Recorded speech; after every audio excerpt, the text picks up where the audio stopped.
Abiyyi arrabsuun miidiyaa kana gubbaa yookaan mootummaa biyyattii arrabsuun furmaata uummata keenya ta'uu hin danda'u. Dhaggeeffadhaa warri miidiyaa gubbaa mootummaa arrabsatan.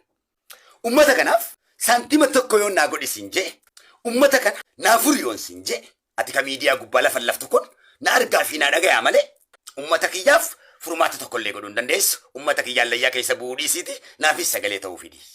Inkijibin ofii keetuu furuu hin dandeessu.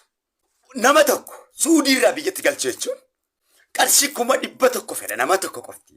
Yoo xiqqaate 100,000 ol fedha. Nama silaa Suudii irraa tokko fe'atee galu xayyaarri tokko namni 700 ol fuudha. Nama 700 ol bilaashitti baay'ata kana hunda baase yoo namni tokko 100 fudhate biyyatti galchuudhaaf namni 700 sun meeqa fedha? Kana kan godhu ati kan mootummaa arrabsu kana liiviidhaan kan arrabsu kana liivii teetetti isaan furaa. Si caalaa biyyi irraa dhukkee kaasuu ka danda'u ana kadiidhi yoo barbaachisaa ta'e yoo dhugaa ta'e yoo abiyyi akka qabaate. Hin kijibin liiviin haasa'uu fi arrabsuun fala ta'uu hin danda'u. Kijibdu qabsoo ta'uu hin danda'u. Baba biyyi kan ka'e afuuffaa isin jibbisiisu namni kana hin kijibinaa uummata kanatti. Kijibu maan jibbaan shanyiitiyya. Taayituma arrabsuudha beekaa. Afaan hin baba uummata kana bara meeqa. Quufee uummanni keenya. Waan uummanni kun isaan hin beeknetti fakkaata.